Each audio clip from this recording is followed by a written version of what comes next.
What's going on, and welcome back to Kickin' with Podcast. My name is Zac Holcomb. Today we got episode 31 coming at you. Got Leon Ezzell. What's up? You may know him from around town. You've been here for a while, right? A good while, yes. Are you from here originally? I am from here. Oh, man. Yep. Sweet. Yep. Oh, good. We should do really well on this one. Yep. Well, cool, man. I wanted to have you on because, like, obviously you're, I'll let you explain who you are here for a minute, but, like, in general, you're a real estate guy. You do a little mortgage brokering and stuff like that. But thing I like about you, what I'm trying to be a real estate investor. And we got one of those right here, man. Little real estate flips, little rentals from here, here and there, time to time, in Kinston, out of Kinston, all around. Yep. I'm excited for it. Okay. Well, I'm from Kinston, lived here most of my life, graduated from North Lenore High School. We do, my wife and I have two kids. We've got a boy and a girl. One lives in New York. One lives in Atlanta with her husband. In fact, I've got a grandbaby on the way. I saw that. Congratulations, man. Yeah. Do you know the boy or girl yet? Girl. Oh, man. Yeah, she's due May 12th. Nice. Very so cool. we are like crazy excited. Yeah, that's sweet. That's sweet. So anyway, so we're here, raised our kids here. We do live in, we've got a place in North Myrtle Beach, so we live there about, I don't know, half the time. So we're here, we're there, we still have our place here. And, I've been in the mortgage lending game for about almost 30 years. And when I left here, graduated from high school, joined the Navy, come back from the Navy, got a couple of engineering degrees and went the engineering route. Didn't really like that too well. Not digging it too much. Yeah, I wasn't digging that at all. I didn't know you were in the Navy, man. Thank you for your your service, for sure. You're welcome, man. Didn't know that. So, cool. So we came back, finished up, went and got a business degree, and got involved in the mortgage lending industry. My wife actually was in that business before I was. A lot of people do not know that. Mm-hmm. And her dad owned a local mortgage company. We were called East Carolina Mortgage back then. And so she opened up the first branch here in Kinston almost 30 years ago. And so I was working my engineering job. She was doing that. Anyway, long story short, I got involved at that point in the lending game, and still do that. Have an office here in Kinston. I've got one in Fayetteville and one in Myrtle Beach. Sweet. And so we're a lender. So we actually primarily just do residential lending. So we're not a broker. We're actually do the lending, the processing. Sweet. We do the whole shebang. Okay. So we do that, and I got involved in the real estate game as far as from an investor standpoint probably about 20 years ago, maybe a little longer, maybe 22. I started dabbling in it and primarily doing flips, and I started acquiring some buy and hold, some rentals, and I did that for a while. Got up to had a pretty good number of rentals at one point. I think I had about 43 of them at one point. Wow, yeah. And so at one point I decided that I don't want to be in the rental game anymore. So I sold them all, got rid of all of them, and so I kind of stayed out of the whole real estate investing game for a little while. And I don't know, it's maybe 8 or 10 years ago, I decided, hey, I really like this, especially the flipping side. Yeah. So I started back flipping again, and so we've done fairly well with that. It's we do a lot of flips now. I think I've got 5 new ones under contract as we speak. I've got 3 sold that are in the process of various stages of of closing out, and so we've got 5 more under contract, and I started getting back into some more rentals again. Just being a little more selective about the rentals, as far as the quality of the home and the location, and more like duplex, townhouse, that type of stuff. Gotcha. And we're doing a little bit of all of that. I've done a little bit of commercial stuff, not much, mainly residential. Mm-hmm. So. Yeah, commercial's a whole new game, man. Yeah, that's a whole different game, and that's a little out of my element. I've got some friends that do extremely well with commercial, but you know, I just stay over there on the residential side. I stay in my lane, as they say. Yeah, for sure. I like it. So, but yeah, that's kind of the whole background. You know, again, we're pretty active in I say we, my wife, you know, she helps me up a little bit with some of this stuff, and but yeah, we're pretty active. We do a fair amount around Lenoir County, but we've done stuff, you know, in a pretty broad area. I mean, we've got stuff going on in Fayetteville, we've got stuff going on in Raleigh, Smithfield, Rocky Mount. So we've Greenville. So we've got you know, we hadn't just really stayed right around Lenoir County. I mean, I would say that's where, you know, most of it has been, but we the last 2 or 3 years we've expanded quite a bit. A little bit down the coast, got some little projects going on down in South Carolina, down in Myrtle Beach. Looking at a couple of projects over a little more inland, back toward Conway, South Carolina. So so we kind of spread out. Man. Yep. Yep. Like the heat map of the Ezzell real estate empire is expanding. No, I like it. That's cool. We're trying, man. Yeah, right. Yeah, with the rentals that you're keeping now, you do going a little like, so you said duplexes and those, which are fantastic because you got one bill and you got 2 checks coming in, which are, I mean, you can't beat that. And generally, you can find a pretty decent duplex for about the same price as a single family. So, like, why not? Yeah. It just makes more sense. You know, I have, not to get off on a tangent here, but I have this conversation with younger, because you had mentioned, you know, about you and Jonathan and different ones that I have spoken with you guys directly about this. But, you know, one of the things that I'm a big fan of as a young person, especially if you're, you know, maybe you're single, you're looking at your first home, you know, you've not started the family trajectory yet, is maybe look for like a triplex or quad. Because you can buy those using traditional residential financing, like just FHA, first time home buyer loan. And you can live in one unit and you can rent the other 3 out if you do a quad, and that's typically going to cover all of your house payment. You're going to live for free, and you're going to have cash on top of that. And then, you know, when you get ready to make a move, you just go do it again. You rent out this one, go do it again.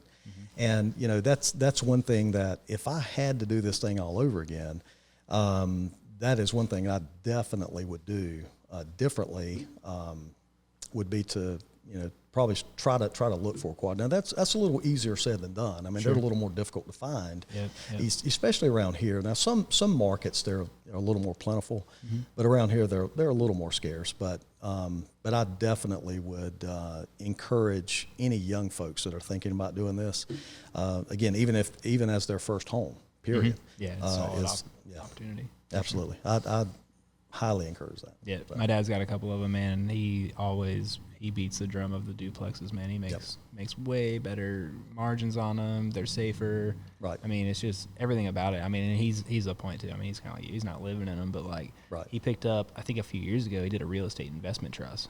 So he quit the insurance game, stepped out of that, took all of his money that was still in the market at like age 56, 57. Can't really pull a draw on that without getting taxed all over the place. Right. So he converted it all, pulled it all to mutual funds at the time, and then switched everything into a real estate investment trust, which is like a self-managed, self-maintained, self-driven thing. You know, he can't pay me and Grant to work on the properties directly out of there. You know, he can take us to lunch on his own bill, but you know, there's some stipulations. But he went and bought, I think it was like 12 units side by side on like a street. He like bought them from an investor that was just cashing out, rolling out. Right. And so he had the ability to go in, and it was like this side of the street for like a quarter of a mile.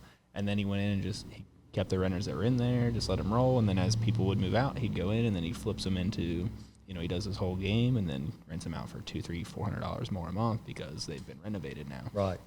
It was sweet to watch how him doing that and him just replacing, like painting or putting shutters on and mowing the grass, and like, he didn't do that much to the exteriors because his focus is the interior, right? That's where the person lives. He puts a little bit of money in all the exteriors, and then all of a sudden on the other side of the house, the other side of the street, they had single family homes, and they're not like anything extravagant, but you know, like 1,200 to 1,600 square foot single family homes. Well, then all these people start coming over and they start chatting with them, and they see him throw up new shutters, and they're like, man, So these people started actually taking better care of their houses. Nice. Now we go down the street and we're like, man, nice. It's like just because one guy bought like one side of the road, he just literally put like gray shutters on all, or like black. He just did something very minute, and the whole street benefits from him coming in and doing that. All those private home investors or homeowners, I mean, they're benefiting. A little pride in where you reside for the whole street, but yeah, man, he bangs the drum of duplexes all day long. And if you're, like you said, like if you're a young person and you're like, man, I just don't want to work my whole life, or like I don't want to work for the man forever, like real estate's really the best option to step it up very quickly. I agree. I mean, I'm a real estate guy for sure. You know, I have a little bit of diversity with my investments, but the vast majority of it's real estate focused. That's, you know, again, I know that's what I know. And again, I'm firm believer in staying in my lane. Yeah, so invest in what you understand. Don't invest in things you don't understand. It's a very simple thing. I think there's a gentleman by the name of Warren Buffett that he beats that same drum as well. Mr. It's like Buffet. Mr. Buffet, you know, and he's, you know, invest in what you know. Yeah. And so I try to do the same thing. Yeah, so. Very smart. Have you? Oh, this is like kind of off topic. There's a dude, I can't remember his name. His last name is Gutierrez. He's out in like Arizona land. I don't know if you've ever like seen him on YouTube. You see, but kind of like the YouTubes. I'll shoot it to you. Ricky Gutierrez is his name. Okay. Young guy, like he might be 26 now, but like he did like a little. The way I ran into him was like I started getting into like day trading a little bit, playing that game. So like when I had sold my first house, you know, walked out of the closing with a nice little check. You know, bought a house for like $95,000. Walked out with a little check of 50, 60, something like that. Like, yeah. Steph was like, they brought the check out, and she was like. Like we ran to the car, you know what I mean? We felt like we stole something. And we were waiting to have a house built. And so I was like doing a little day trading with the money while I was sitting in the bank. And anywho, Ricky Gutierrez is on YouTube. You can check him out. But he did a little like, had like a little class of like what to look for. You know, you pay like $300 one of those little things. This is like 2017, 2018, 19, something like that. But anywho, his big thing was like real estate. Like he day traded while going to school. He would wake up before school started, do a little day trading right at the bell, and then he'd hop out, go take his classes, and then he started investing in real estate. Ended up to the point where it was like he needed to quit going to college because it was opportunity costing him. You know, he was making so much money buying houses and stuff. And then he started doing supercars and stuff like that. But anywho, like there's so much opportunity for young people. They're very, very laser focused on like, I'm doing it and I'm going big and this is how I'm going to do it. Like duplexes, renting the other side out. I mean, in most cases, if you get one in decent shape and using the FHA loan, sweet. You can get in and you've got a rental property right off the rip at like age 21 to 24. And you're living for free, so you don't have any rent, so you're stacking up the cash. And then, like you said, stack up the cash and then buy the next one, rent out the place you're living. It doesn't get any better than that. Yeah, absolutely, man. It's kind of a no-brainer. I beat that drum all the time, especially with young folks. You know, when they come in my office and they're not sure what they want to do, I'm like, look, you really need to think about this. I'm at least going to plant that seed. Now, you know, obviously, you know, and some of them listen, some of them don't. But you know, it's but if I had to go back and do that again, I definitely would go that route for sure. No question. Yeah, no question. Anyway, you can set up your current living situation to also be an investment. Pretty sweet. Yeah. No. Yeah. Absolutely. You can literally start. You don't have to be that smart to do it. Right. No. You know what I mean? Like, you can be like, I really like fishing, and I make enough money at the bait shop to do this, and I spend a lot of my time doing my passion. Right. And I just set up this passive income. Right. I mean. Yeah. I mean, I tell, and folks that know me real well know I'm not a big hobby guy. Yeah. So probably the flipping is probably my hobby. It is a hobby. I mean, there's things I like to do. You know, I like to ride my Harley around and stuff like that. I like to shoot a gun here and there, but you know, I'm not really fanatical over any of that stuff. But the flipping thing is, I mean, it's a business. It's legit, but it's still. I mean, I thoroughly enjoy it. I mean, I really enjoy just wake up, jump on Zillow, cruise Yep. around. I know, man. I get into like, I really like it, but I get into so many other things too, and it kind of like it pulls my attention. I saw a thing the other day. It was like one of those old fashioned, you know, quote posts. It was like, the man who chases two rabbits catches neither. Right. I was like, dang it. Yeah, I agree. I felt like that was posted at me. No, it was some random person, you know, it had nothing to do with me, but I was like, dang, that one kind of, That one kind of hit me. I was like, Well, dang. I'm an ADD chasing a guy, bunch so of rabbits. yeah, I got diagnosed with ADD when I was in my early 40s. Yeah. Oh, nice. So I was like, well, man, this really explains a lot. Yeah, it makes the lens. Yeah, it sharpens the view a little bit for sure. Yeah. Yeah, it's like knowing how you learn. Figuring out the way that you learn is a very important thing in life. So yeah, when you figure out those little side things, especially later on, you're like, oh man, unlock little mental unlocks. Absolutely, because I was that guy. I was trying to chase too many rabbits and caught none. Yeah. And you and as you get older, you just kind of look back and I don't know about everybody, but I do a lot of self-reflection. It's like, okay, so the previous year, and my wife and I do this quite a bit, we constantly ask each other, how do we want our life to look over the next year, over the next 5 years, over the next 10 years? And, we're always going back and, doing some self-reflection. It's like, okay, well, what happened in 2022 that we want to do more of? And what do we do in 2022 that we don't want to do anymore of? What didn't work out? And what do we want to get away from? And, we're constantly, narrowing that whole process down. So that's cool. So anyway. Yeah, for sure. I feel that, man.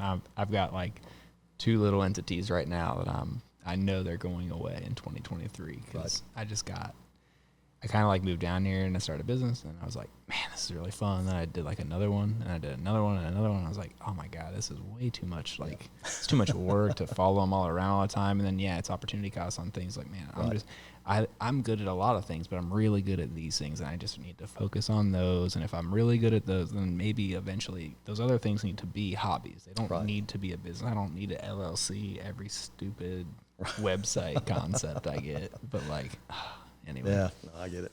I got to get back into I'm guilty. I got to focus more on the real estate. So, yeah, for sure. I'm trying to do it a little bit. But I know you've told us before, and you met with me, or it was myself, Jonathan, Grant, and Brian once next door. And you told us about kind of like how you got into the game. So, like a person with no cash, a lot of ambition, a lot of time, and a lot of sweat equity willing to give. Yeah. My first deal, I literally had zero money, and when I say none, I mean none. In fact, it was kind of comical because when we put that deal together, the first house payment of the first light bill that came to, I had to go to my investor and say, I need $60. Is this you or is this me? Yeah, to pay the light bill, and he's like, really, you need $60? And I'm like, yeah, but I had kids and. And I mean, I just didn't have the money to do it.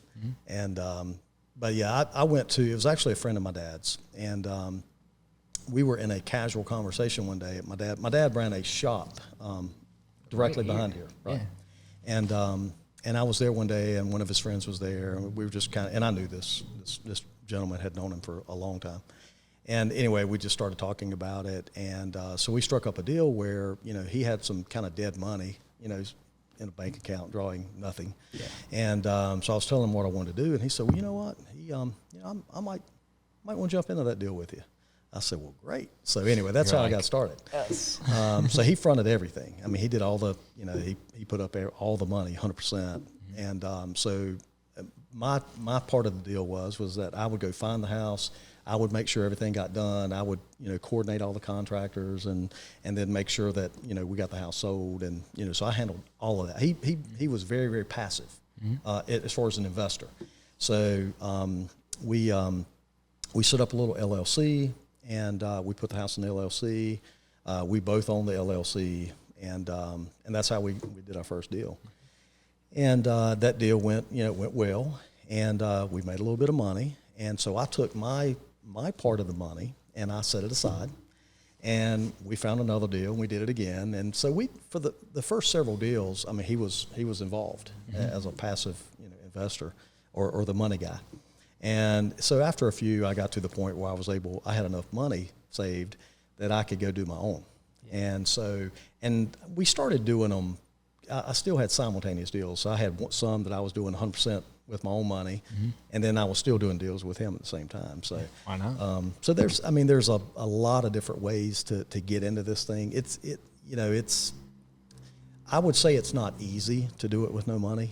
It is possible, yes, and there's a lot of seminar gurus that and they're right. I mean, it is doable, but it's a little more difficult than one might think. Yeah, you're not just gonna like give $195, take a master class on YouTube, and then close on a property in 30 days. Right. It's a little more involved. It's more involved in that. So anyway, but yeah, that's how we actually got started, and then we just it just kept evolving like everything else. It just kept evolving from there, and so we usually pay cash for all the ones we buy. At this point, and now some we don't, some we we'll do some loans on, but it just depends on how many deals we got going at one time. Yeah, cash flow, baby. Yeah, cash flow. Yeah. So, but I would say we try to pay cash for most of them, and something else that I do.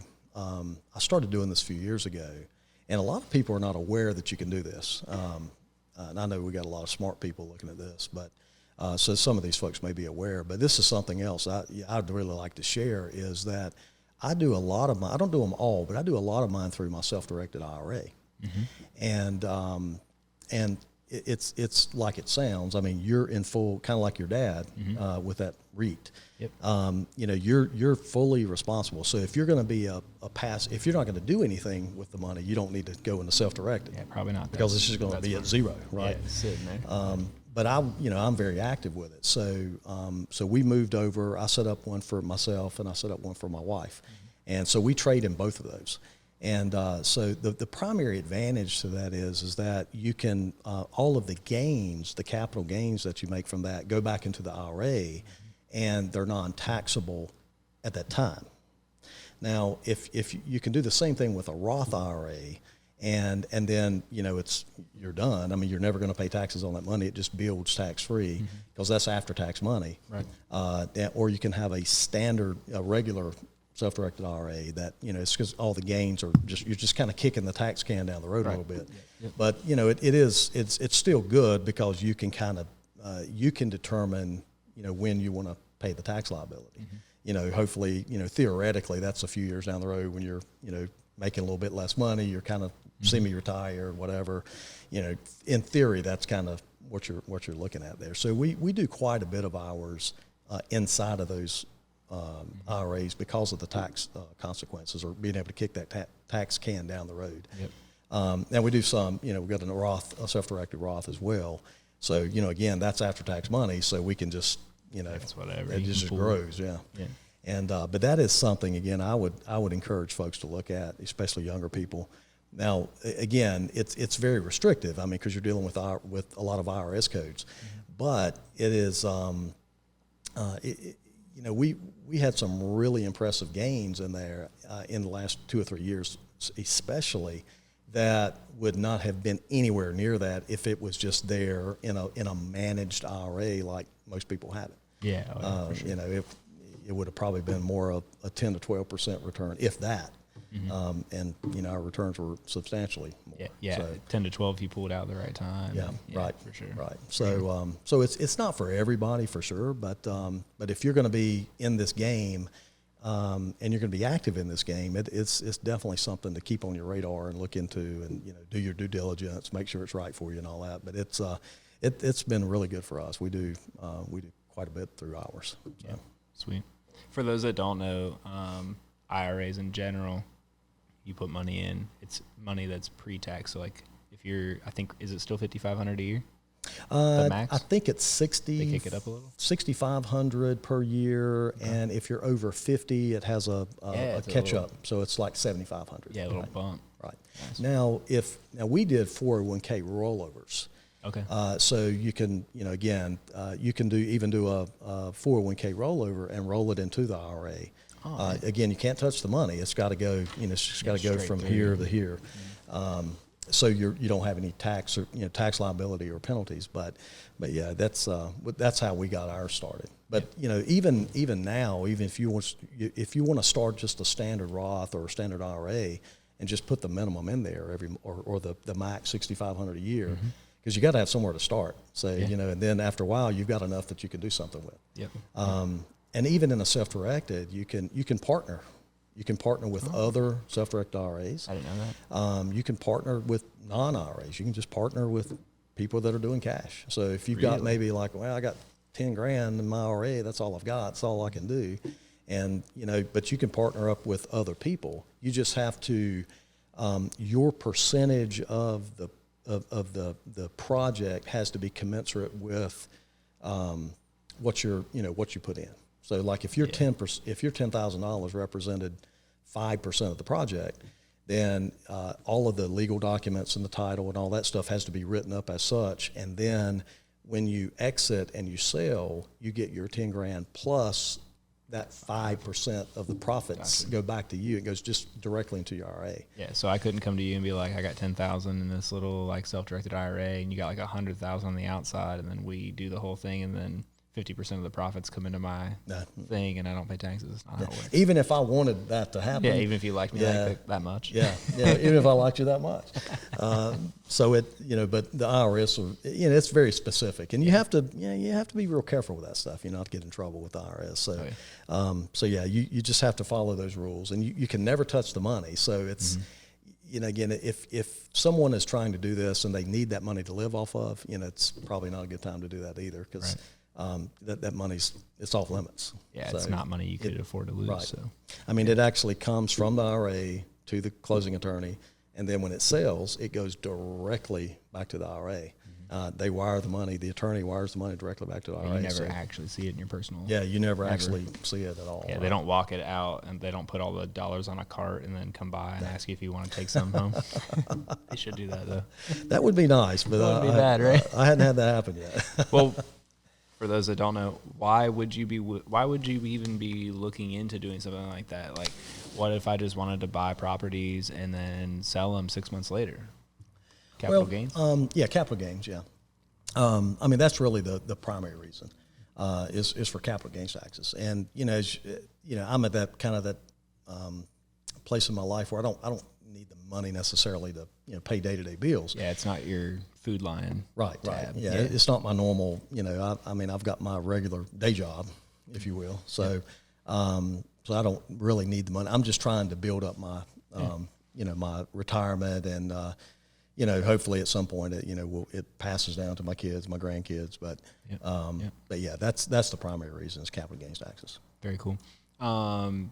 Folks, like, if you don't know, too, like with the kicking of the can of the tax bill, right? In general, it's because by the time you start pulling money out of that, what is the minimum age to start pulling cash out of things like that without paying the extra penalty? It is, it varies. There are some financial instruments you can start pulling out at 59 and a half, and then there's some at 62, some at 65. Now, I believe with the IRA, if I'm not mistaken, you have to take that. There's like mandatory withdrawals at 72, I think. Yeah. At 72. Yeah. I mean, you have to start taking it. Yeah, because they're like, come on, man, how long are you going to hold out on us? Right. Yeah. They want to tax some. They got to get, federal government got to get some of that. They got to get some you of know it. What I mean? Yeah. They didn't get it, so now they got to get it. Yeah, and the goal is like by the time you're 70, 72, and you've done this for 5, 10, 50 years, you're chilling. You can pay a little taxes, and it's whatever. But in general, like by the time you start drawing from that, you've got probably have your house paid off, so you don't have a mortgage payment. You're just paying the taxes, the insurance. Right. Well, that's most people's. Well, not most. I would say some people got some pretty hefty automotive loans, especially after that last wave. For sure. Have you guys seen? Not to just jump off of that, but like, have you guys noticed that at all in the lending game in the last 2 or 3 years after like the whole push thing where it seemed like almost everyone and their brother was dumping their car and getting a new car?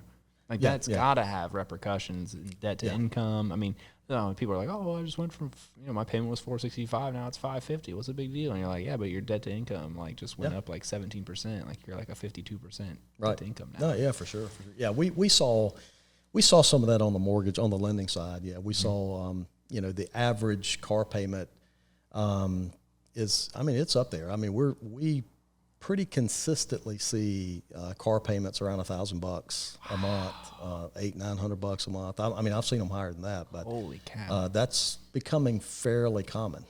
That's like a mortgage. Oh yeah. Especially like it's a pre-COVID mortgage for sure. Before all the inflation and the craziness in the market. Yeah, for sure. Wow. I think so. We had a house that we had built, and it was we stretched ourselves a little bit to do. We were like 30, 31. We built like a $250,000-260,000 house, and we had like a 240K mortgage on it, and I mean, that sucker was still not over like $1,500. Yeah. And that was a freaking walkout basement 2-story. It was like a 3-story house. I mean, it was Right. really awesome. Yeah. And then it's like you see these people like have like a $1,250 payment on something. You're like, do you make money with that vehicle? No, I just drive it. Yeah, just drive it. I get it. I'm all for a $2,500 vehicle payment if it's making you $27,000 a month. Like, Sure. go big. Let's go buy that truck, Yeah, that trailer. No question. Yeah, that stuff is crazy to me. And it's a depreciating asset in most cases. Yeah. In a normal market, 100% of the time almost. Yeah. I mean, yeah, normal market. Yeah, it's just a horrible a vehicle. Again, not to bash the car industry by any means, but I mean, I got one, it's but terrible. I ran through the business. You know what I mean? I'm Right. trying to be somewhat. You know, Right. I want to have some nice stuff, but I'm like, you hit the CPA and you're like, all right, I want to treat myself. Right. What's the best way for me to do it in your eyes? Sure. Steven actually, I caught Steven Hill out, maybe not to name drop, but like maybe a couple of months ago, and he was out with, I think, his CPA. Mm-hmm. And his CPA, they were talking to somebody else. I was just eavesdropping for sure, but I always try to learn as much as you can from people that got that stuff going for Sure, them. And absolutely. he made a comment that was like, listen, I'm just here to help Steven make the best decisions when the time comes. And he Right. goes, sometimes I've told him when he wants something, you just call me and tell me what you want, and I'll tell you the best way to Right. put it into Right. the game. Right. No, exactly, Smart. man. Just Exactly. knowing the codes, knowing the way Yeah. the world works. And Yeah, and back to the taxes. Having a good CPA, man, is just just like Stephen. I mean, he's going to have a top shelf CPA, and he's right. I mean, that's what they're there for, is to advise and direct, and when you should I do this, should I not do this? You need proper counsel on all that stuff. Yeah. Having good attorneys, good CPAs. I mean, that's all good stuff. Yeah. And so it's the tax thing is a big deal. I had my uncle, one of my uncles, I had a bunch of them, but one of my uncles told me when I was a kid, he said, look, you're going to spend half your life trying to figure out how to make money. And then you're going to spend the other half of your life trying to figure out how to keep it. Yep. And I'm like, and he was right. Like most everything, he was right about most everything. And so Especially over time, right? Yeah. So and he was correct. I mean, so now a lot of it's tax strategy and trying to figure out what the best strategies to deal with certain tax situations are and all that kind of stuff. So it's a constant. You're always learning stuff, and it's the whole. It's not just real estate. I mean, it's taxes and lending. There's all these ancillary things that go into making all of that stuff work. Insurance. Getting the proper insurance on these homes, and et cetera, et cetera. I mean, there's just a lot of stuff that goes into that, and so it's not just a one-dimensional type process. I mean, there's a lot of tentacles out there that reach a lot of stuff. It's a game for a well-rounded person, for right, sure. Right. I mean, a person that knows can openly acknowledge that they don't know everything and they never will, and the stuff you're trying to learn today in 5 years is probably going to be completely different. Right. Yeah. I mean, the base of it is the same, but like tax code, geez. Yeah. Talk about changes all the time. Absolutely. Markets, rentals. Yeah. So it's important to have a good CPA that's especially one that knows their way around real estate, because not all CPAs are real estate people. So I think it's real important to have a CPA that really knows their way around real estate. And, now, man, with YouTube and all the podcasts, I mean, that is about all I rarely listen to music anymore. Yeah. All I do is listen to YouTubes and podcasts. And, I mean, there's just so much knowledge out there right now and information. Now, obviously, some of it's, bogus, and you have to make sure you're vetting it out, listen to the right people. But don't make a $60K decision on a YouTube video. Right, sure. exactly. But, there's a lot of really good info out there on taxes and, the self-directed IRAs and solo 401ks, which is the same thing as a self-directed IRA. It's just on 401k. It's called a solo, SOLO 401k. Okay. And so there's just a ton of information. I know when I was a kid, of course, we didn't have Google and we didn't have internet. We didn't have cell phones, all that kind of stuff. So our Google was an encyclopedia, a set of encyclopedias. And I was literally talking to a young person, I don't know, he was probably in his early 20s down in Myrtle Beach a few weeks ago, and he had no clue what an encyclopedia was. I was like, really? Makes sense, actually, yeah. But he's like, I have no clue what you're talking about. I've heard the word, but I really don't know what it is. Never seen so I one, said, well, yeah. I said, in my, I'm a Gen Xer. I said, so in my generation, that was our Google. So we went to this book. Yeah, Britannica, baby. Let's Yeah, it's like, So, yeah, and, you know, again, with internet, with Google and YouTube, I mean, there's just so much stuff out there you can learn now. There's really no, if you really want to do it, there's really no excuse. There's just so much information out there. Yeah, totally. It's not your dad's game anymore. Like, it's a freaking whole different ballpark. I mean, I'm with that a lot too. And yeah, I mean, people generally are willing to share a lot of stuff, whereas like there was a time in society where like people kept all that info, you know, tight to the cuff, and they don't like to share it because that's their, you know, that's their cheat code that they figured out for the game, and it gives them unlimited cash in the game of Sims, which was life, you know. So yeah, exactly, totally makes sense. Exactly. Yeah, but people, I think it's a generational thing too. Is just like the young people are now, so, and I think it's just because of the internet and they have it growing up more collaborative. Right. And it's just inherent to the world they grew up in. Right. Yeah, I agree. Yeah, we, you know, I get this question quite a bit. It's like, well, you know, who taught you all this stuff? And it's like, I mean, I taught myself. Yeah, I mean, because, you know, I grew up very poor. I mean, I had a roof over my head, and I had 3 meals a day, and, you know, clothes on my back. I mean, I wasn't on the street, but you didn't need for a lot, but you definitely wanted some stuff. Yeah, we definitely did not have a lot of extra, and I didn't know anyone that really, you know, I guess, you know, quote unquote, was successful in the financial world. I didn't know anyone that had any money or anything like that. So it was, you know, it was all, I think growing up, my wife and I have we've talked about this quite a bit. We do a lot of reflection and retrospection. And my wife's helped me pull a lot of this stuff out, you know. It's like, but I wanted something different, you know, for me and for my children and my grandchildren. And so I was like, you know, I mean, if you want something different, you got to do something different. Yeah. And so, you know, I just went out and started, and don't get me wrong, I mean, I have had my share of mess ups. You mean you haven't hit a home run every single time? No. Oh my gosh. Not hardly. Wow. So I've definitely had my screw ups, no question about that. But, you know, the thing was I'd get back up, I'd brush myself off, and I'd just go back out there and do it again. Yep. And, you know, and I got knocked down a few times. So, but, you know, again, the key is you just get back and go do it again. And, you know, and I enjoyed it, so that did make it a little easier to get back up and do it again. Yeah, I you believed in it. Yeah. So, and, you know, a lot of the people that I researched and, you know, that have done really well, you know, financially, most of them, you know, you've got your exceptions. You got your Warren Buffetts and Elon Musk and all that, obviously, but most of them had some kind of connection to real estate. Yeah. And so I was like, well, I mean, if all these people can do it, I mean, I can do it. So it's not the sexiest thing. No, it's not. It's not. I mean, you know, being a YouTuber stuff's way sexy right now. But that's way cooler. Yeah. I mean, ask these kids in 20 years, the ones that are still going to be around are the ones that are taking the YouTube money and putting it in real estate. Right. Yeah. And you can see which ones are and which ones put them into Nissan GTRs. Yeah. Well, I had no clue. You know, that was something that blew me away. I didn't know how much money these kids were making on. It's crazy on YouTube. I was like, wow. Yeah, it's crazy. Yeah, it's we ran into. I didn't meet him, but I was in a conversation about something that he was looking for up in Raleigh a few weeks ago, and he's I had no clue who he was. Mm-hmm.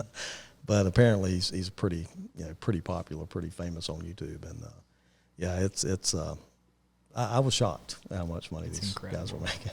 Yeah, it's incredible. Like, I've started to look into it a little bit, and it's like it doesn't really even the small time people are making considerable cash right on the YouTube. I mean, it's That's nuts. And even like Facebook Shorts and stuff like that, or Reels, whatever they call them. I mean, I don't know. I feel like I'm getting older, so I don't know all the lingo now. Yeah, but it's, for sure. They're making a killing on that stuff, and like you don't really have to be that huge. Like they're almost.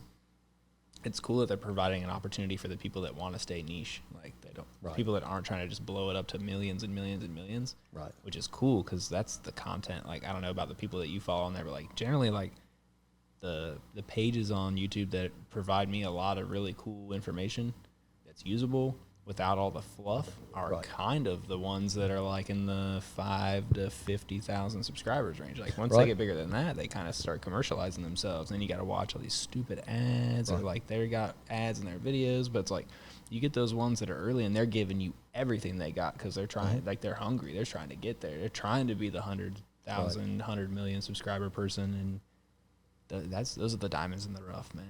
To me. No, yeah, I agree. It's I see that exactly because again, I'm a big YouTube person. I mean, as far as researching, and most of the folks that I'm getting information from, they're not the million plus. You know, they're usually in those numbers, like maybe 40 to 60,000 in that range, and I mean, and I get some really really good stuff from there. Because again, like you said, some of these with the really big followings, the millions plus, it drops. It's so much.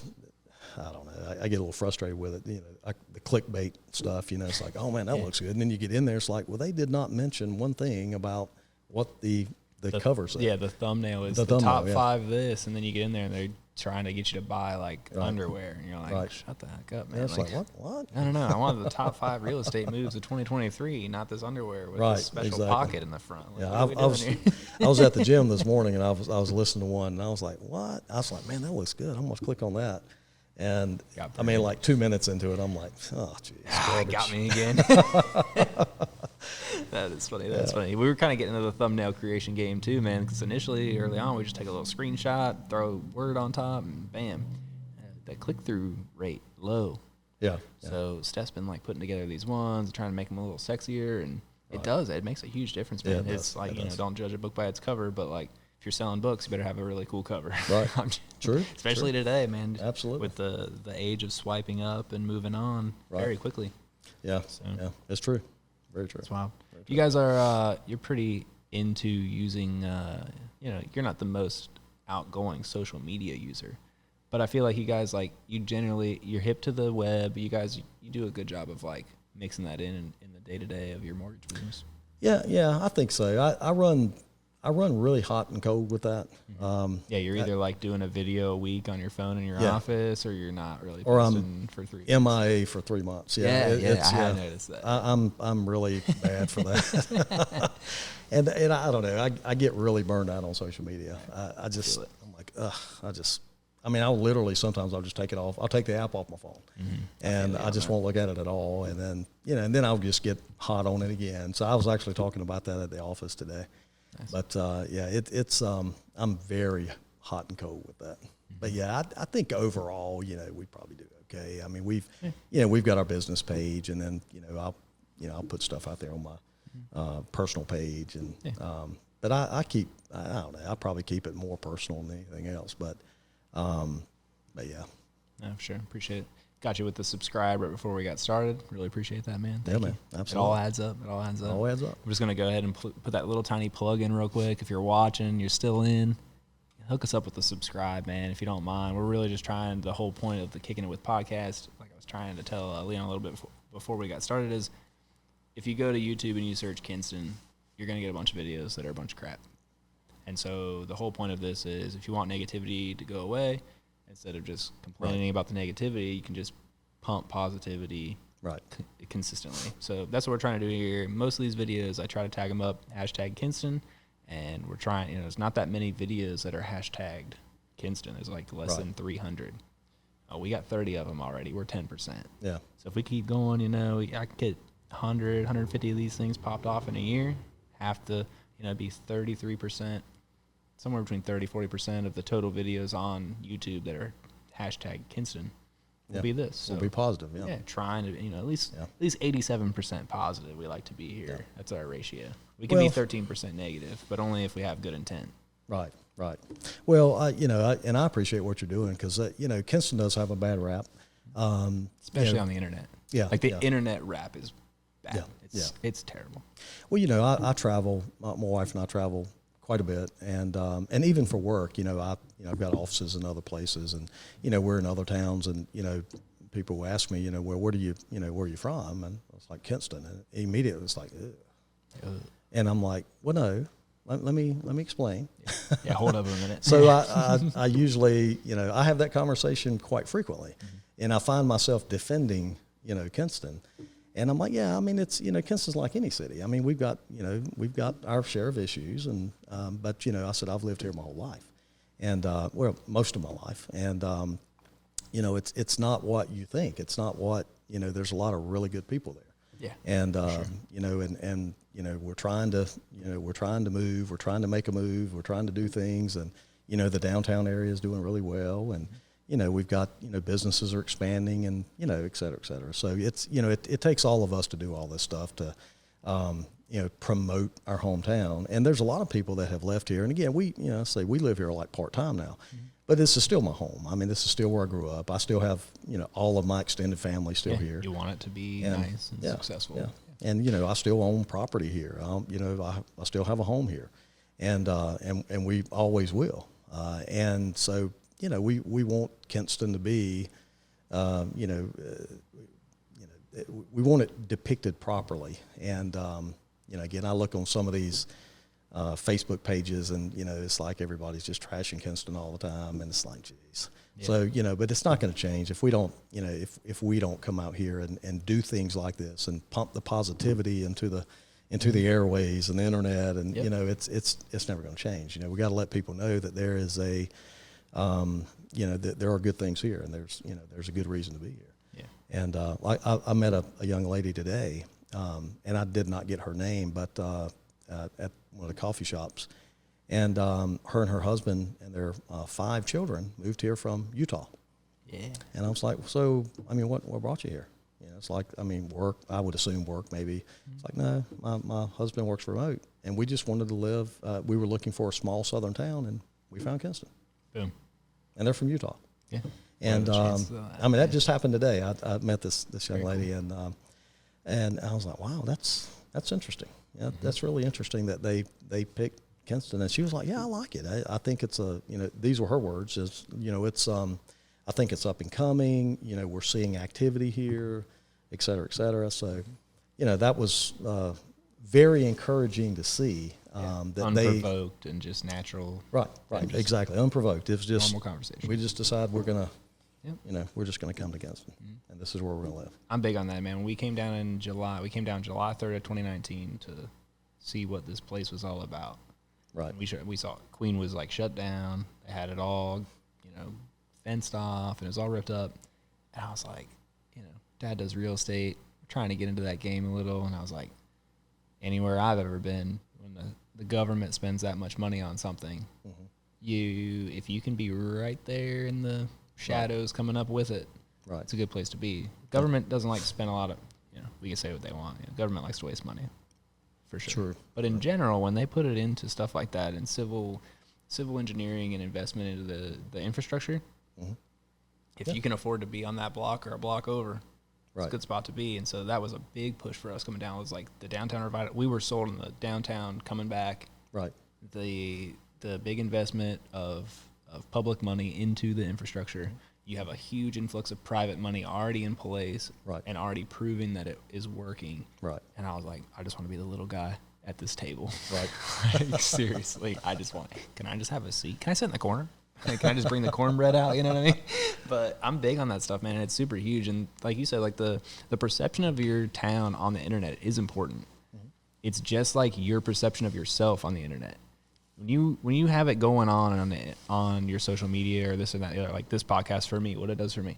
Well, a lot of people feel like they know me when they meet me because they've already put in time hearing things that I've had to say. And I kind of learned it first most in 3D printing land of like, you go to a show and people are like, you start hearing, man, that guy's always on my feet. Every time I log into LinkedIn, I see that guy. Like, on every 3 days, and I got to watch 2 videos of his before I get to like the 10th post in my feed. Right. And I've like heard people say that. Like I've met people and then like been having a conversation and heard someone be like, that person's on my LinkedIn every single time I get in. Right.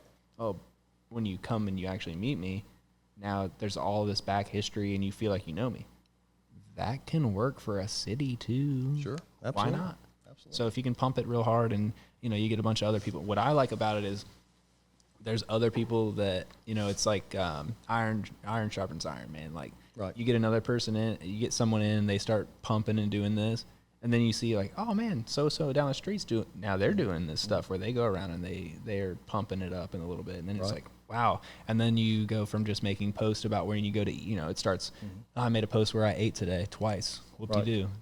Would it take me like 10 seconds? Yeah, I felt like a nerd taking a picture of my salad or whatever. It was awkward for a minute, but after that it's over. Right. And you posted it and then it was like, man, look, all these other people are starting to post their meals. This is great. Other people are starting to post when they go throw axes. Awesome. Right. And now we got other people going around and interviewing different business owners. Right. On video. Right. Let's go. Like, no, I agree. I think. Do you view that as a challenge to you and what you're doing? No. I'm not making videos I'm not making any money off this podcast. Right. None. Right. It's just what I want. It's what I like to do. I'm kind of a nerd. And I'm trying to figure out how to work this camera because I spent all this stinking money on it. So it's like, well, I better just. That's a nice camera. I better just fail quickly. But.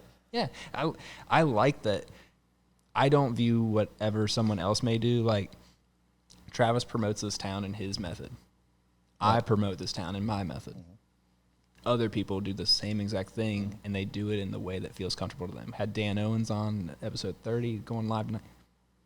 He promotes the town by writing funny stories. Mm-hmm. And he doesn't really do it in a promotional way. Right. But it's positive content hitting the socials. Like. Yeah. That's what I love about it. I agree. Super fun. I agree. Well, that's I say this quite a bit is, I will not post anything on social media that's negative. I just won't do it. I just You're a strong person. If I cannot promote positivity, I just won't post it all. Mm-hmm. And sometimes that's why I don't post. It's because if I'm feeling a little not positive, you get in a mood. Yeah. I'm like, I'm just not gonna. I do a lot of these, get after it. Post and it's it's just for it's trying to encourage people and motivate people and because we all need I'm pretty self-motivated but even I need to get motivated once in a while and I know most people do and speaking of that I've had I was shocked at when I started I was really doing it really consistently there for a while and I would get people especially men, older men, well, I don't consider myself older, but like my age range, right? Sure. So your 50s guys that were, there's something that happens when you're around that 50 mark. You start to feel a little lost, because your kids are gone and they're out of the house, and you start to have a lot of things that just kind of creep in, and it's like, wow, why do I feel this way? And I'm starting to feel maybe a little insignificant or lost or I don't know really how to verbalize it. It's kind of a weird kind of feeling, but I think most men go through that. So I had a lot of men that would private message me on Facebook and say, dude, you have no idea how much I needed that this morning. And that's what kept me doing that because I had no idea. I wasn't looking accolades for it or anything. But you're not doing it for the I was just if somebody can see this and it motivates someone, helps them on through the day, then great. Mm-hmm. But I got a ton of messages, and from people that I know, but I don't know them that well. I just kind of know them. Acquaintances. Yeah, and they're like, Leon, I needed this today, man. It's like you were in my head today when you posted this. That's so that just kind of kept me doing it. But anyway, my whole point in even saying that is that, it kind of goes into what you're saying. You've got to be, you've got to be positive and even with the city we live in, you got to be positive and upbeat and, promote it. And, when other people are bashing it, you need to try to defend it. Because again, I'm in other towns a lot, especially with my business. And, it happens invariably almost every time. It's like when I say Kinston, they're like, oh, no, and I'm like, no. And I'll take the time to defend my city and say, no, it's, tell me why you think that. And most of it's just what they've seen on media or the internet or whatever. They're listening to the 47 people that never leave. Right. They're always here. Right. And you're like, no. I'm gonna listen. There's this whole other world outside of that little silo where people are so distraught that the mall's closed. Yeah. Get over it. Yeah. I mean, it is. That's why I keep posting. They're closing malls in Columbus, Ohio, or they're demolishing one and they just closed. So they had Eastland, Northland, and Westland. Sides of the outer belt when they built it, and they put them up in the 70s. Well, these malls are like staples. Right. Eastland just got shut down. Westland, they just announced the state put a program together. They're going to demolish. The state's going to pay to demolish it to spark economic development in the same location because no one else is going to go in and knock the thing down. Right. So I love sharing that and being like, right. You mean teeny tiny little town in eastern North Carolina thinks that bringing back the mall or putting tenants back in the mall is what's going to save it? Columbus is the third fastest growing city in the whole country. Right. And they're closing malls and tearing them down. Right. So obviously it's not an indicator of financial growth or economic development. Right. They're closing left and right. Right. Knock them all down and open a warehouse and let Amazon move in. Yeah. Now you get some tax dollars. There you go. And you're going to get Prime now, baby. You can order beer on the way home. It's sitting on the curb. But it's like a mall is not the benchmark of economic success for your town. Things change and they flow. Don't always look at the past and be like, if we could just get back to where we were in 1996, man, that everything would fall back into place. No, it's a whole different game. There's so many different things. I'm a huge proponent of, like, instead of caring about the mall and talking negative that we don't have a mall, why don't we talk about how we have really cheap places to live, the cost of living is low, and we have internet access. Oh, well, suddenly it's slow. You have internet access. It costs half as much to live here as it does in Raleigh. And UPS, I believe, still delivers and picks up from every location in town. Look, I can attest to that. Because I have UPS, Amazon, FedEx, and USPS in my driveway every day thanks to my wife. Every day. She's trying to make sure, she's trying to keep, the better that she can spend the funds, the more you need to go get more. Right. Yeah. She keeps me getting after it. That's for sure. Yeah. I myself as well, though, like to get after it posts and stuff. Like, there's been days too where I don't think I've ever messaged you and been like, yeah, I maybe reshare it when it matters to me. But like, there's definite, like, that stuff is big, and it's not. Newsflash, I wake up sometimes and go, F this place, I can't take it anymore. Right. No, I have to. I think we all have. Yeah. To be honest, sure. I wake up some days and I'm like, I don't even want to go do Additive America today. It's the last thing I want to do. Oh, it must be nice. You having your. Sometimes it sucks too. Like, everything's relative. It's all relative to what you're used to, and So I don't know. I'm a very positive person. Yeah, I am too. I wake up from time to time and go. And my wife will be like, "What's wrong?" I'm like, I'll just look at her and be like, "I'm just not feeling it today." Right. And then she usually smiles and is like, "That's not like you." And you're like, "Yeah, I know. I think I'll be fine. I'm just in a mood. I'll be good tomorrow." Yeah, I'm gonna listen to that one song on the way in, and I'll be fine. Right. And I don't know. It's interesting. I get in those moods too, and then my dad does a good job of yelling at me and telling me that I'm being a baby, and that if I'm bitching and complaining about something else, I'm really just making an excuse to not call something negative out of my own style. Right. So I agree. Had one of those yesterday. I was feeling it. Yeah, well, I was feeling it pretty hard. I've been feeling it more and more, man. I got partners out of the business, got it all to myself now, and then got this freaking place upstairs I'm trying to get done, trying to move, trying to do all these things. It's like some days you wake up and you're like, this is a lot of stress. I don't know if I can keep doing it. And then my dad's like, well, you wanted it, so yeah. You drug everybody down there. Yeah. It's no time to quit now. And you're like, dang it. Well, not everybody can handle stress either. My wife and I talk about that all the time. There's, just people have different tolerance or thresholds for stress, and some people is, pretty high, and some it's very, very, very low. Mm-hmm. So, we've got a lot of projects going on right now. So my stress level's been a little higher than normal. With the mortgage thing, we come out, it was pretty slow in November, December, with all the market changes and the rates, going up so fast. We had the quickest rise in mortgage rates in history last year. I mean, they in about a 3-4 month span, mortgage rates double. Yeah. In a little less than 4 months. I mean, it was crazy. So, you know, it had a definite impact on our business, especially toward the November, December. Mm-hmm. Now, January, I mean, it just, I don't know, man, it's like it came back with a vengeance. I mean, it took off. I mean, like literally on January 1. I mean, it was crazy. And February is, you know, right now looks like it's going to be one of the best months we've had in a couple of years, which is kind of crazy. Wow, that's impressive. Yeah. So between all that and then all the contracts we've got and the houses and the projects, you know, it's just it's stress levels up there a little bit. So that's when you go to the gym and just work it out.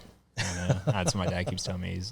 I'll call him and I'm like, you know, it's like it's all mental toughness. Like that's really what it all comes down to. It's like what can you in your mind trick yourself into thinking is okay, and it's relative, right? Like the more that you can mentally control your mind, obviously. Yeah, sure. But like that's the game, and it's always been that with me and my dad. Like, you know, I talk about it all the time, but like started doing like the wrestling really young and stuff, and it's just mental toughness. Like a gym of screaming dads, and you're trying to like out gladiator the other kid that's being trained the same stuff, and but yeah, it's like how much we go back and relate to that. Sometimes I call him and I'm like, I just can't do it anymore, and he's like, quit being a baby, like. This is not hard. Is anyone like sitting on your chest and like choking you, and you don't want to put your other shoulder blade on the mat? Like he's like, are you eating? Yeah. Are you running 3 times a day? No. Well, it's not that bad. You used to really hate that, and you're like, yeah, I know. You're like, you know, I would hate to do that worse than deal with this stress that I got in this like first world problem of like, how am I going to get this money to buy some tile for a stupid shower? Like, dude, relax. It's not that big of a deal. Like, just calm down. It's all going to be fine. You're going to figure out a way through it. You always do. It's like that. I relate it to like the hermit crab analogy. I don't know if you've ever heard of this. Sure. A hermit crab, right? You go buy them at the store or whatever. Hermit crab lives in its shell. Hermit crab is always growing. At a certain point in time, the crab will be so large that it can no longer, like if it stays in that shell, it will die. Like it will continue to expand itself so much so that it can't get out of the shell, and it will end up killing itself because it dies in the shell that it doesn't leave. And so the shell is like the safety. Right. Like that's it's the comfort level. The comfort. I'm in the shell, man. I don't want to leave the shell. It's comfortable in here. I'm safe. If anything goes bad, I'm in the shell, baby. I'm good. Right. So the hermit crab itself has to like realize that it's feeling the pressure literally of growing and being in this tighter space and tighter space.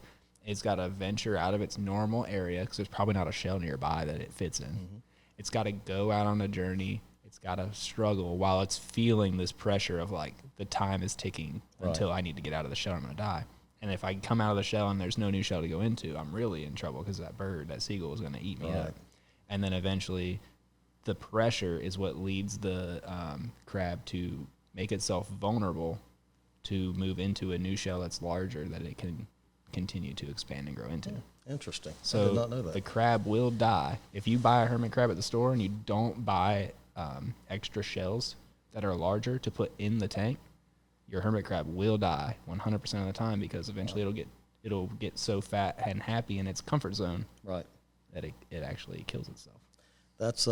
I did a video, I think it was one day last year on that, well, not on the hermit crab, similar. but that same analogy, the again, getting out of your comfort zone. And again, that's, you hit the nail on the head a while ago, these first world problems that we have. I mean, it's crazy, but, there's really some major struggles in some of these other countries. But, I think that's something that I push myself quite frequently outside of my comfort zone. Mm-hmm. And we were, our church, we had a retreat this past weekend. Went up, a bunch of us got a cabin up in Tennessee, up in the mountains, and I was talking about that a little bit. It's like we've got one shot at this thing, man. And you want to. My goal is to wring every bit out of this life that I can wring out of it before I check out of here. Yep. And and I think getting out of your comfort zone is I think a major part of that. and I'm not talking about doing anything absolutely insane, but, you know, push yourself and, you know, try to challenge. I mean, I try to challenge myself almost every day in some aspect. A lot of those challenges are in the gym. I do some kind of crazy stuff that I'm not sure I should be doing at my age, but I do it anyway. Yeah, I saw like the boxes are getting higher. The box jumps, Yeah, like I don't think I can do that. Like, golly, I think he's got me by 20 years. I don't think I can hit that box. So It's like, hashtag get after it, Zach. You gotta get your life together. So but you know, I do a lot of stuff in that gym and different things that, you know, I'm intentionally pushing myself outside of my comfort zone. I did this 75 hard challenge a couple years ago. Are you familiar with that? I'm not, but I watched you kind of going through it. Yeah, dude, that is cool, man. That is that's pretty tough, and it's there's a supplement company called First Form, and they started this, and they actually had an app for it. I had the app on my phone where you could track everything, and it was pretty cool. It was 75 days. I'll give you the kind of abbreviated version. You did 2 workouts a day. And one of those workouts, they have to be an hour each, and one of them has to be outside. Ooh. And you had to follow some type of diet regimen, eating regimen. It could be whatever you want it to be. Yeah, just got to pick it and stick it. Yeah, pick it and stay with it. You had to drink a gallon of water a day. Nice. You had to read 10 pages in a book every day. You had to... you had to take progress pictures, you know, in the mirror every day. It seemed like there was something else. I can't remember. But there were several things. You had to do this every day. And if you missed any of this one day, you had to go back to day one. Day one. And I remember I think it was like January the 11th. We were about 11 days in. And I had a meeting at the office, and it was late when I got out. It was like 9:30 when I left. And I still had not done my workout outside. It was pouring down rain, and it was about 29 degrees. And my outside thing was I would go walk in the neighborhood, and I had a 60-pound weighted vest. All right, yeah. And that's what I did. And I had to walk for an hour. So I'd walk usually, I don't know, a couple miles or whatever I did in an hour. Yeah, but I had this 20 minutes, 3 miles, something like that. Yeah. So I was doing this, and I remember I was driving home from the meeting, and I was like, oh my God, I just don't know that I could do this. And so I get home, and you know, my wife's got dinner, so I eat dinner. And I was like, well, I got to go do this workout. She's like, what? Yeah, it's like 10:20. She's like, it's like probably 10:30. You know, and it's, I mean, it's literally, it is just raining cats and dogs, man. It's pouring down. I mean, it's cold, man. By this time, it's 27, 28 degrees. I mean, it's just she's calling her daughter. She's like, Dad's lost it. I need you to come home for a day. And, dude, I went out, man, and she's like, are you still going to do that? I was like, yeah. I mean, I committed to doing this for 75 days. And so I went out and I did it, and I came back, and I was so cold. And my hand, I literally could not, I couldn't do anything with my fingers. So we've got a coded lock on our back door, and I couldn't do the code.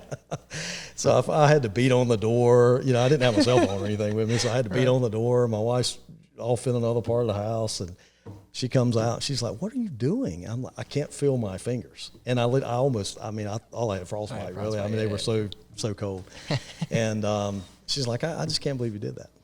But my point in saying that is that, you know, again, I was completely 100% outside of my comfort zone. I mean, I was freezing to death. I was soaking wet, even though I had on rain stuff. I mean, it was seeping through. I mean, my feet were soaking wet. Mm-hmm. And I mean, at some points on the road, I was walking through, you know, 6 inches of water, and it was crazy. But I did that, and then I think it was we took a trip up to Pennsylvania, and this was real close to Valentine's Day. During that same 75 hard period. 40 days in, Yeah, so we left Kinston. We were supposed to fly, and I forget what happened. Where we're going was to a small airport in Pennsylvania, and it was snowing and ice and whatever, so they canceled the flight. So at the last moment, we decided, well, we'll just drive.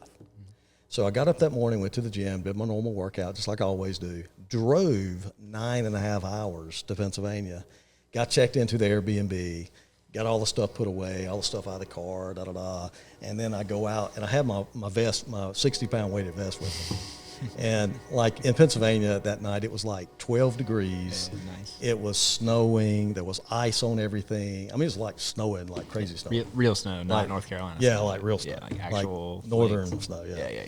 And it sticks to the road. Yeah. I mean, this is like big boy snow. And so I go out, and my wife's like, "Where are you going?" I'm like, I'm doing this 75 hard. I mean, I'm like 40 days into this thing. Not quitting. I'm not quitting. Yeah. And she's like, "Oh my God, you got to be kidding!" So I throw on that vest, man, and I go out, and I'm walking around the streets of the city we're in, and it's like 10 degrees. It's snowing like crazy. I was totally ill prepared. I did not have proper stuff. I had gloves and the hat and all that, but it just wasn't. Yeah, it wasn't that's special. not hooking you up too Yeah, much. no. So I got back. I mean, same thing, man. I'm like freezing to death, and I couldn't get the key in the door for the Airbnb. And I mean, I'm having to beat on. It's crazy, but anyway, totally outside of my comfort zone. But I completed that 75 hours. Nice. And it was a challenge. I mean, there's no question it was a challenge. And I had a few days in there where I thought, I don't know if I'm gonna make this. Yeah, I think I'm about done. Yeah, I think I'm about done. I think I'm gonna tap out. But I got on through it, but it was so satisfying, when I got through that. And I did that, Did you take it to 100? No, I stopped at 75 was it. Yeah, you're like. Yeah, and I remember and the reason I remember this date so well is because it's my daughter's birthday. It was March 16th. Nice. Yep, and that was my 75th day. So I'll never forget it because it's my daughter's birthday. Oh, that works out really cool. Then. So very cool. So yeah, it was. I'm glad I did it, and I even thought about maybe doing it again. I may for when I turn my next birthday, I may do it again. But I like how you stopped yourself there. Yeah, when I turn 55, is the that speed what's limit. up this year? Yeah, I'm 54. I'll be 55 in September. Okay. And so I'm thinking I may do it again. But I did that. I know it sounds a little corny, but I didn't just do it for me. I did it for some of these other folks that, again, because I posted my progress on Facebook and Instagram, and I was kind of doing it for other people too, And I know that sounds a little corny, but I mean, I really was. A little extra motivation on the times that you're like, I don't have enough in me to motivate myself to do it. And then you're like, that's right. But Terry's following this, and he's going to be ticked if I go to one. Exactly, exactly. So it's like that accountability, man. It was. I was kind of using, especially Facebook, I was using that as my accountability partner for that, to hold me accountable. It's like, man, I can't get 40 days into this and then whip out. Man, I can't do that. I went ahead and put it out there that I was going to do it. I did. My word's on the line. Yeah, I did. Yeah. And I used it for exactly that, man. This is my accountability. Okay. And so every day I'm throwing it out there, day 45 completed. And so it was, that did me a lot of good, man. I would encourage people to look at, not necessarily 75 hard, but looking at challenging yourself in different areas, because it does. It moves the needle. I mean, it gets you thinking differently. You prioritize your day differently, because during that period of time, I got way more efficient because I got to do all this stuff. Yeah. And I was already crazy busy anyway. And then I got to throw all this stuff on top of it. So it's 2 hours a day is no joke, man. Yeah. When you're sleeping for 8, that's sleeping for 6. You're down to. Yeah, and I'm working 10 or 12 hours a day. Yeah. So you're down to 16. 4. Yeah. You're like, I got to still hang out with the wife. Right. The last thing you want to do is do all that, and then day 76 you're sleeping on the couch, man. That's not good for your That's body either. But like drinking the water, like the first few days is like I was up all night because I was constantly, using the bathroom all night because I drank all this water. Mm-hmm. So I was like, okay, I got to course correct with this. So I think about 5 days in, I said, okay, I got to drink all this water early. 4 or 5. So maybe like 3 o'clock, I got to have it all down. And then I would I would drink the last little bit with dinner or whatever. But it was like, I was like, I can't do this because I'm up all night. I mean, I'm literally getting up every 30 minutes going to the bathroom. And I never get up at night. So, okay, yeah. So, Anyway, sound sleeper. Yeah, I mean, you work real hard all day, man. It makes sleeping through the night. That's why I tell anybody that's like, I can't, don't choke me on social media, but like, in most cases, if you're not sleeping through the night, you just need to do more during the day. Because it will take it out of you. Now I understand there's extenuating circumstances. You got things going on that would wake you. I feel you. I've been waking up a lot too right now, but like yeah, it's like if you just worked a little harder, you'd be a little more tired. Yeah. By the time your eyes close, they're not opening again until that thing goes off in the morning. True. So. True. Very cool. Yeah. So anyway, the moral to all that story is, push outside your comfort zone. Mm-hmm. I encourage you, and you're not too old to do it. Again, it's, I look at my father-in-law, he's 81 and he's just like a machine still at 81. Mm-hmm. And, he's I don't know, he just gets out there every day and he still works a little bit and, he's got this great big Labradoodle dog and, he walks him all over the place and but he's just got this regiment and he keeps himself very, very busy. And he, for the mind, man. Yeah. And he's still sharp. I mean, he's sharp as a tack at 81. Nice. And he's the only living parent we have left. Both my parents have passed, and then my wife's mom passed away 3 years ago. So he's the only parent left. But he's sharp, man. He lives down in Myrtle Beach. We spend time with him, and he's but I've kind of watched him over the years and kind of how he's done a pretty good job of pushing himself outside of his comfort zone. Mm-hmm. And so I know, because I just hope that I'm as sharp as he is and gets around like he does when I'm 81. Yeah, I feel that, man. I feel that. So but I think there's something to be said about it, man. I mean, I encourage folks to, push yourself. I mean, in whatever areas, whether it's health or your business or whatever. I mean, it's try to push yourself because it does something mentally to you. Mm-hmm. To get out of that comfort zone and put yourself intentionally in stress situations. Yep. And again, I'm not talking about stupid stuff now, but in stressful situations, I think it really, I think it does. For example, I sit in a sauna. I have a gym that I go to here, and then I'm a member of a gym down in Myrtle Beach when we're there, and I work out almost every day. And so I love a sauna. I mean, I love it. And I've done all this research on it because my mom passed away from Alzheimer's, so I'm like terrified that I may, I feel that. That may run in the family. So I do all this research, about things to stave off Alzheimer's and all these. I take a boatload of vitamins every day for different things, and I don't take any medication, but I take a lot of vitamins. And but one of the things that I did a lot of research on was the sauna, and the sauna. The reason it's so, I guess so good for you is it stresses your body with that heat, and that stress that your body is enduring while you're in there. Well, it's flushing out toxins, you're sweating, it's doing all that. Mm-hmm. But it's the same thing with like cryotherapy. You've got that stressor of the heat, the stressor of the cold, and fasting. Like I've been fasting. I gained like 12 pounds over the holidays because I was eating everything in sight. It's time. So I was like, I got to get this weight back off. So, but I do really well with fasting. It doesn't bother me. I don't get hangry. Like I haven't eaten a thing since 6 o'clock last night. I mean, like zero. But the point again is that those stressors, it puts your body in those stressful situations, and your body reacts positively to that. So the heat, the cold, the fasting, it kicks up your growth hormones and all this kind of stuff. It just does a lot for you. So putting yourself in an uncomfortable situation, it does a lot. Yeah, it's natural that your body is comfortable with being uncomfortable. Right. And so if it works for everything other than your mind, right, it probably works for your mind too. Right. Exactly. Yeah, that's big time. Yeah. Challenge yourself, man, on a daily basis. Yeah. I'm big on like the whole carpe diem phrase, and I have to like explain it to people obviously because it's not normal English, but like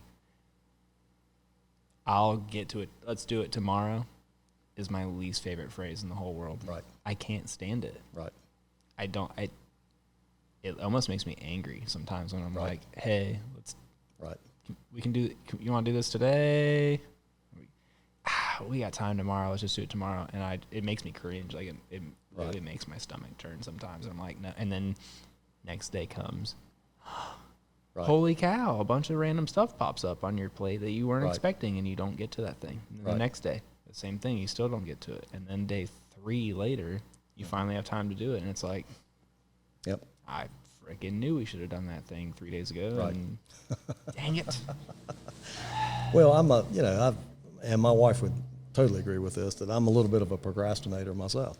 Right. And, I think I'm probably not as much now as I was when I was a little bit younger. Mm-hmm. And it depends on what it is. I mean, if it's something minor, I may just really procrastinate on it, but it depends on what it is. Now, and there's some things I don't procrastinate at all. Yeah. But right now. Yeah. But I think most people have that tendency, and let's put it off till tomorrow. I got time. Yeah. Yeah. And then you're like, oh, I got to spend 4 hours cleaning the house, and you're like, yeah, because I didn't spend 20 minutes the last 4 days, and right. That snowballed. Yep. Yeah. The dogs don't quit shedding.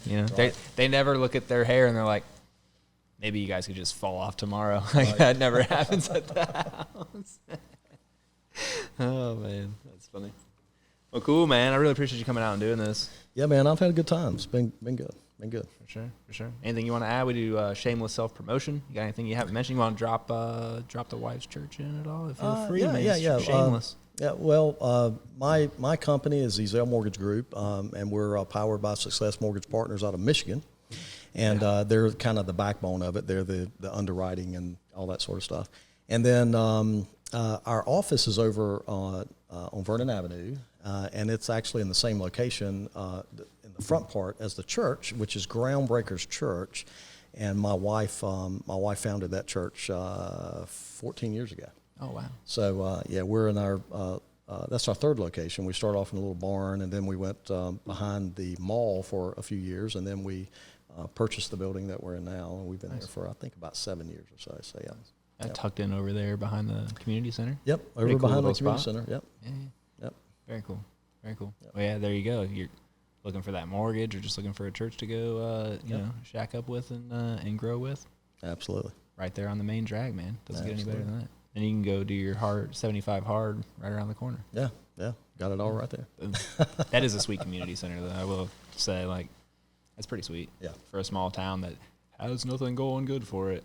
Yeah. That's a pretty sweet place. The water park is really cool. It's nice, yeah. Very neat stuff. I actually kind of enjoy during the summer, especially, because I'm one of those. I walk around when I'm on the telephone. Oh my gosh! Yes. And so I spend more time in the parking lot than I do in my office because I'm walking all the time. Yep. And so you see these kids over there, man. They're having a blast and they're playing the music. You get to hear the laughing and the screaming and the fun. That's cool. So it's kind of cool being Keeps around that. Yeah, for sure. Yeah. For sure. Very cool. I know that's one of the the detriments to the one wheel. I'm a pacer on the phone, but if I get on that one wheel, baby, I'm good. Right. I don't have to step. I'll just figure eight. The amount of times I'm in here doing figure eights on the phone call around the tables and whatever, and it's constant. The light will turn, and the second and third car back will start wailing on the horn because they're not up far enough to see in. Right.